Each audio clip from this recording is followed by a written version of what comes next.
सभापती महोदय, राज्याचे उपमुख्यमंत्री अजितदादा पवार यांनी 75,286 कोटी 37,49,000 रुपयाच्या पुरवणी मागण्या या सभागृहाला या ठिकाणी सादर केल्यात। एक गोष्ट खरी आहे की मूळ अर्थसंकल्पाच्या तुलनेत साधारणतः 9% पुरवणी मागण्यात त्या ठिकाणी वाढ झालेली आहे। परंतु सभापती महोदय, नैसर्गिक आपत्ती हे काही कोणाला सांगून त्या ठिकाणी येत नाही आणि त्यामुळे अर्थसंकल्पाचा आकार वाढतोय। म्हणून शेतकऱ्यांना मदतीपासून नुकसान भरपाईपासून आपल्याला रोखता येणार नाही आणि म्हणून सभापती महोदय, महसूल विभागानं 75,721 कोटी रुपयाची पुरवणी मागणी नुकसान भरपाईसाठी या ठिकाणी केलेली आहे। सभापती महोदय, या पुरवणी मागण्यांवर चर्चा करत असताना विरोधकांनी दुटप्पी भूमिकेतनं इकडे पाहता कामा नये। एका बाजूला त्या ठिकाणी सांगायचं 9,32,000 कोटीचं कर्ज झालंय आणि दुसऱ्या बाजूलाच सांगणार की तुम्ही ही योजना बंद केली, ती योजना बंद केली, विकास कामं बंद केली।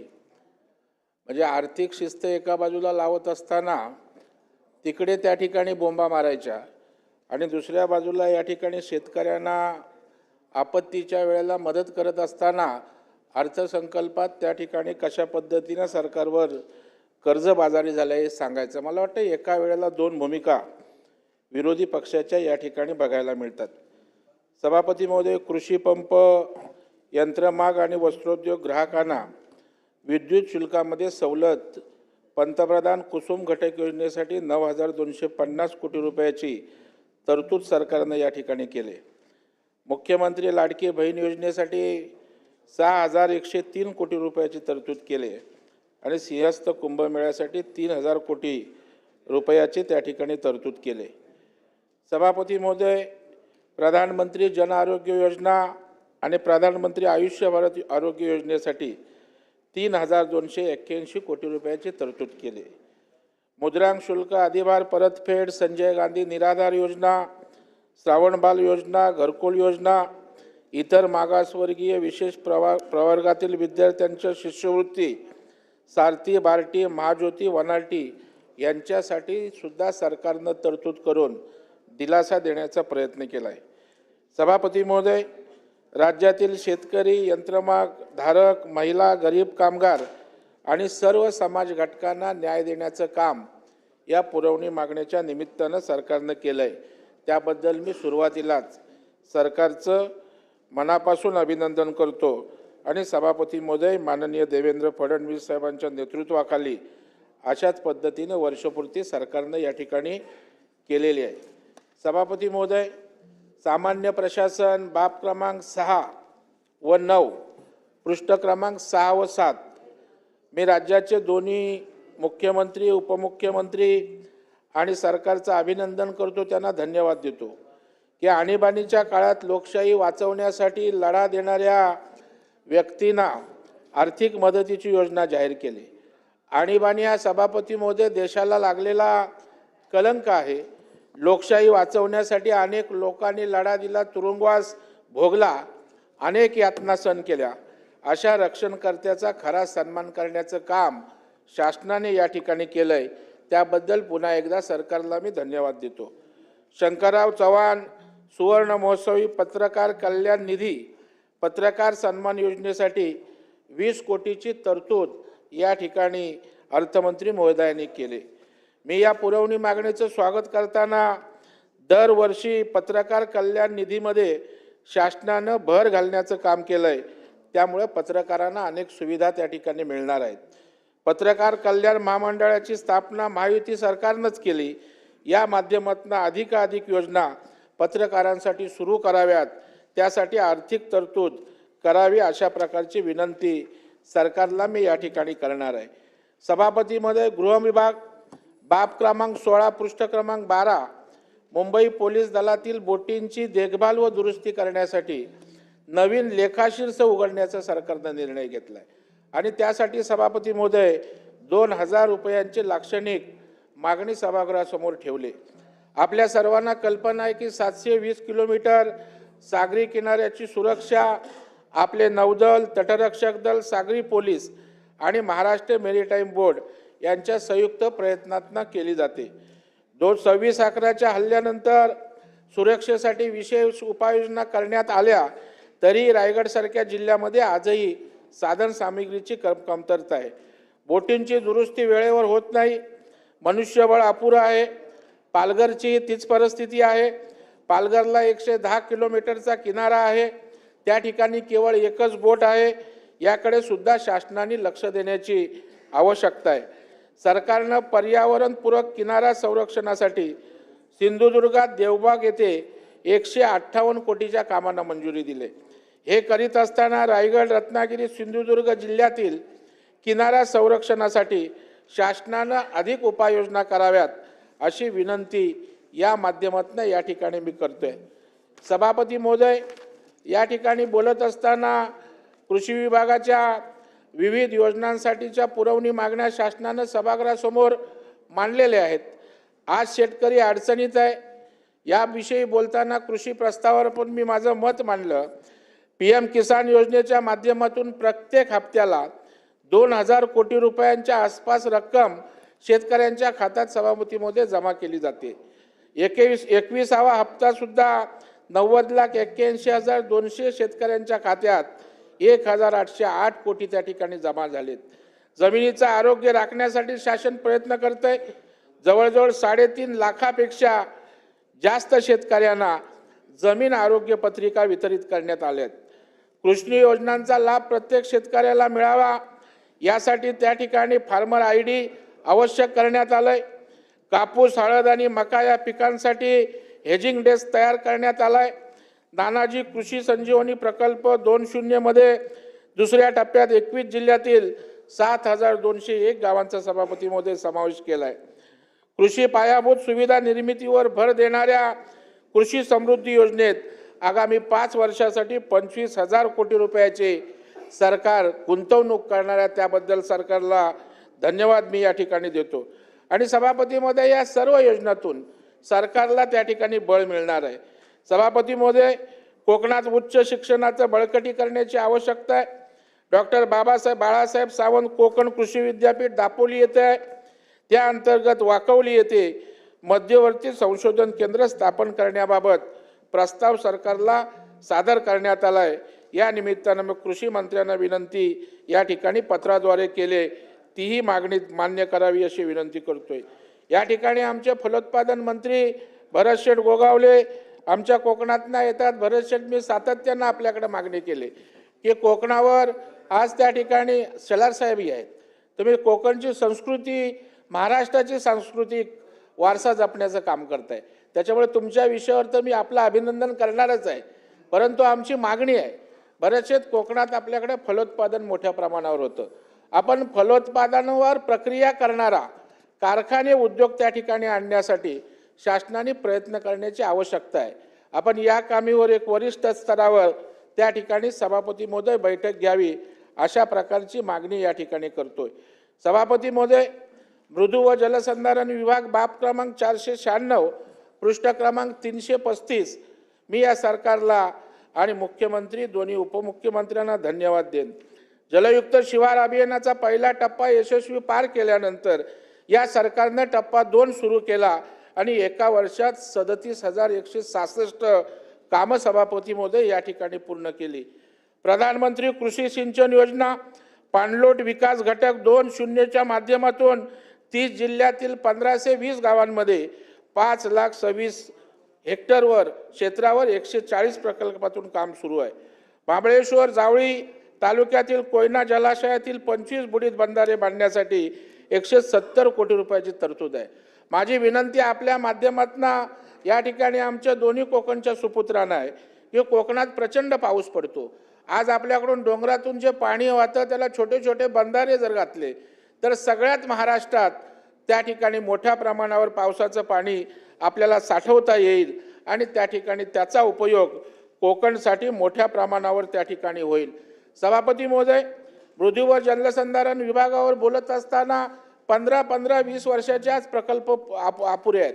माझ्या गावचा कोतवाल या गावचा त्या ठिकाणी धरणाचा विषय आहे. त्या ठिकाणी 8 कोटीचं धरण होतं, आज 20-25 कोटीवर गेलंय, तरी त्या ठिकाणी होत नाही. पोलादपूर तालुक्यामध्ये 4 भरतशेठ आपल्याकडे धरणं आहेत. अजूनही त्या ठिकाणी त्यांना सुप्रमा त्या ठिकाणी दिलेले आहेत, परंतु ते त्या ठिकाणी काम होत नाही. तर त्याची मागणी सभापती महोदय या ठिकाणी करतोय. मी सरकारला धन्यवाद देतो. पुण्यश्लोक अहिल्यादेवींनी बांधलेल्या तलाव घाटांच्या जतनासाठी विशेष योजना या सरकारनं सुरू केले आणि त्यासाठी 75 कोटी निधी या ठिकाणी ठेवलेला आणि या सर्व योजनांचा त्या ठिकाणी शेतकऱ्यांना लाभ मिळणार आहे आणि त्यामुळं मृदू जलसंधारणच्या योजनांना सुद्धा मी सभापती महोदय या ठिकाणी पाठिंबा देतो. सभापती महोदय, शेतकऱ्यांना शेतीसाठी पाणी मिळालं पाहिजे, सिंचन क्षमता निर्माण झाली पाहिजे, अशा प्रकारच्या मागण्या सातत्यानं या ठिकाणी होतात. महायुती सरकारनं विशेषतः माननीय मुख्यमंत्र्यांनी सर्वोच्च प्राधान्य या सिंचनाला दिलंय.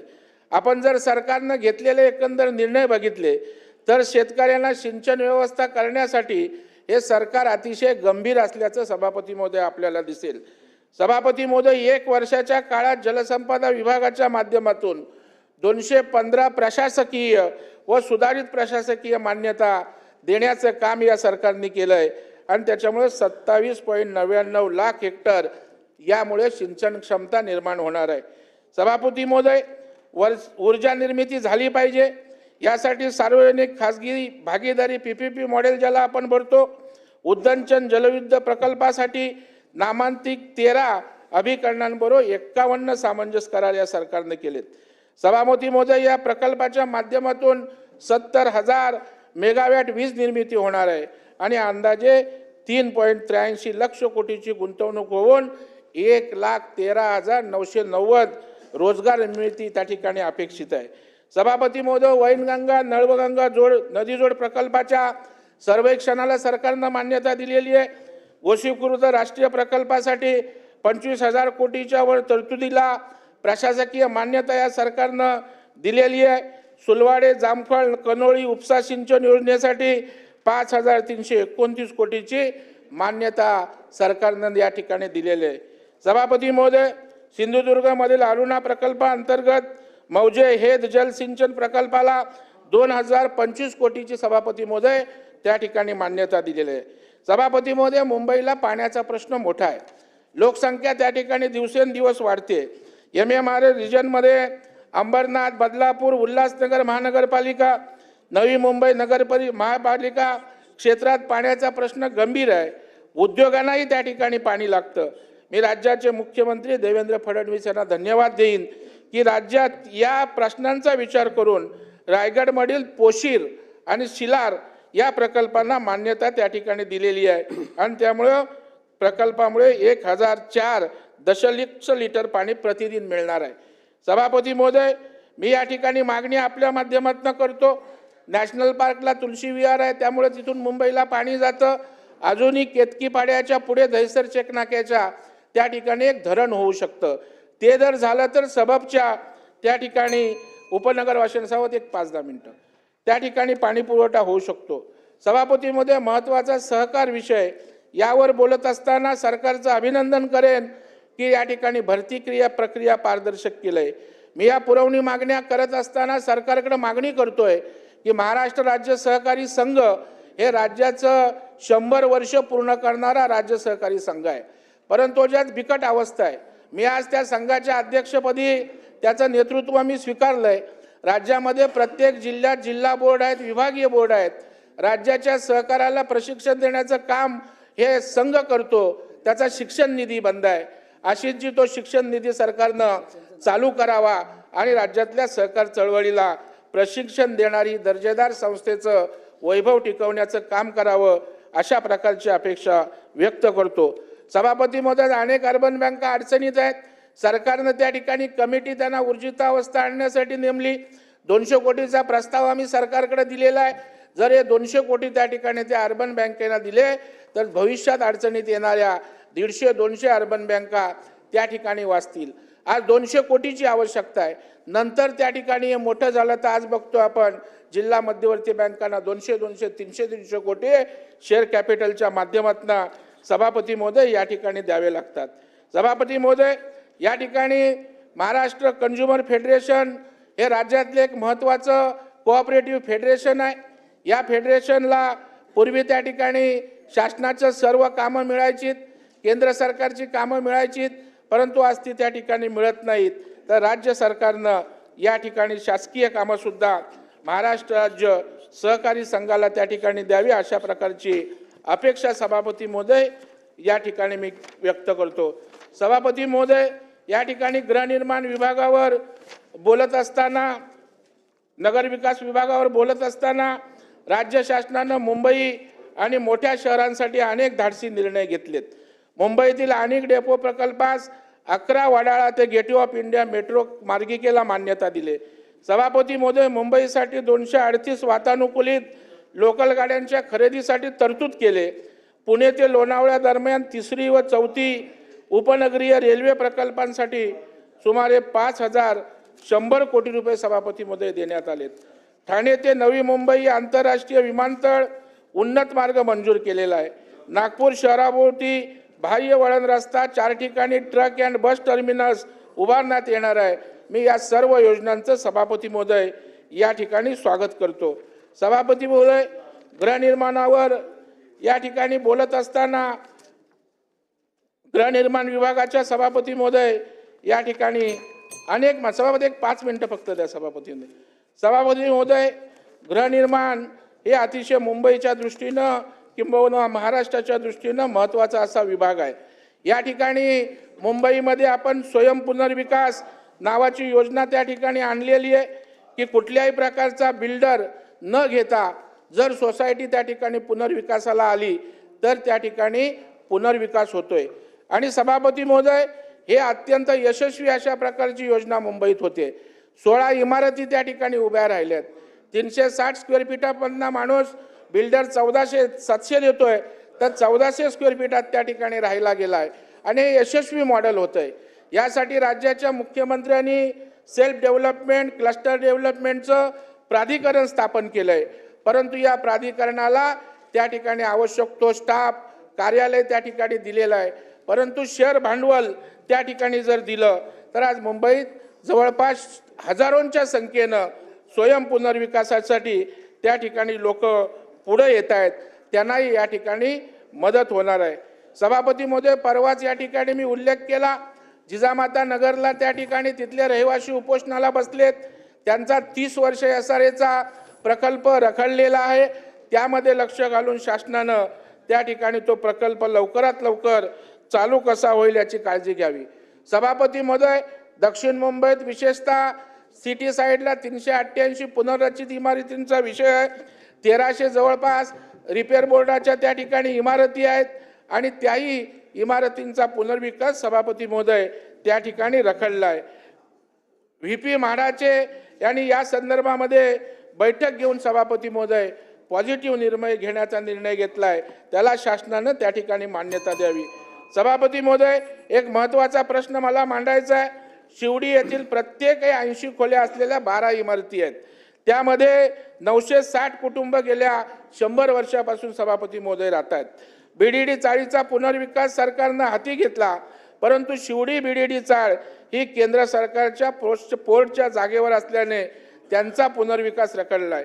मुख्यमंत्री महोदयाने केंद्राकडे शब्द टाकावा, ही जागा राज्य सरकारकडे हस्तांतरित करून घेतली तर या चाळीचा तसेच केंद्र सरकारच्या अखत्यारीमध्ये ज्या मुंबईमध्ये त्या ठिकाणी जागा आहेत त्यांचा पुनर्विकास करून तिथल्या लोकांना घर देता येईल। सभापती महोदय, महिला व बालकल्याणच्या विभागावर बोलत असताना दादा या ठिकाणी मी आपलं लक्ष वेधू इच्छितो। दादा महिला व बालकल्याणवर बोलत असताना या ठिकाणी मी आपलं लक्ष वेधू इच्छितो की आम्ही मुंबई जिल्हा बँकेने 0% व्याजदराची योजना आणली। ज्या लाडक्या बहिणी 1 लाखापर्यंत छोटा मोठा व्यवसाय त्या ठिकाणी करतील त्यांना आम्ही 1 लाखापर्यंत पैसे कर्ज 0% व्याजदराने देतो। आम्ही बँक 0% देत नाही। दादाजी आपली महामंडळ आहेत शासनाची, ती व्याजाचा परतावा देणारी आपली 12% पर्यंतच्या योजना आहेत। राज्याच्या मुख्यमंत्र्यांनी त्या ठिकाणी या 4 महामंडळांना मुंबई जिल्हा बँकेबरोबर MOU केला, जसे की MTDCची आई नावाची योजना आहे, 12% पर्यंत इंटरेस्टचा परतावा देतात आम्ही त्या ठिकाणी MTDC बरोबर MOU केला. आज LY जनरेट होत आहेत. मुंबईत जवळपास 500 महिलांना आम्ही 1-1 लाखाचं बिनव्याजी कर्ज दिलं. दादा, आपल्याकडे माझी मागणी आहे, या लाडक्या बहिणींचा पैसा अर्थव्यवस्थेत आला पाहिजे, ही माननीय मुख्यमंत्र्यांची इच्छा आहे. कारण 1,500 केवळ सणासुदीला वापरणं, शिक्षणासाठी किंवा छोट्या मोठ्या कारणासाठी खर्च करण्यापेक्षा जर या कोट्यावधी महिलांचे पैसे अर्थव्यवस्थेत आले तर राज्याच्या अर्थव्यवस्थेला बळकटी मिळेल. माझी दादा या निमित्तानं विनंती आहे, आपल्या उत्तरात यावं. ज्या शासनाच्या योजना आहेत व्याजाच्या परताव्याच्या, त्या लाडक्या बहिणींसाठी कनेक्ट करून त्याचा लाभ त्या ठिकाणी लाडक्या बहिणींना मिळावा. दादा, सरकारकडे पैसे आहेत. MTDCच्या आई नावाची योजना आहे.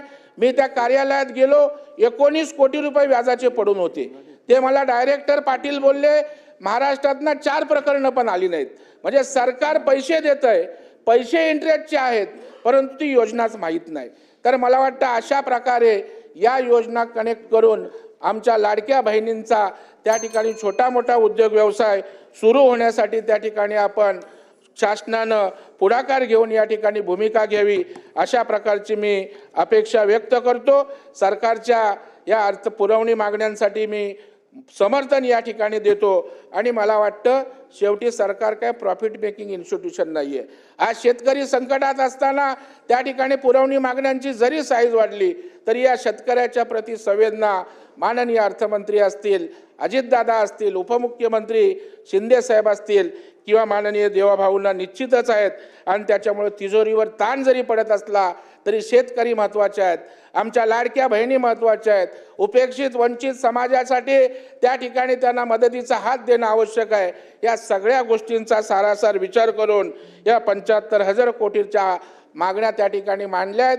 या सरकारनं लोकांच्या हिताचा विचार केला आहे, महाराष्ट्राच्या सर्वसामान्यांच्या हिताचा विचार केला आहे. त्याबद्दल अजितदादा आणि राज्य सरकारचं मी मनापासून अभिनंदन करतो आणि या मागण्यांचं समर्थन करून थांबतो. धन्यवाद. जय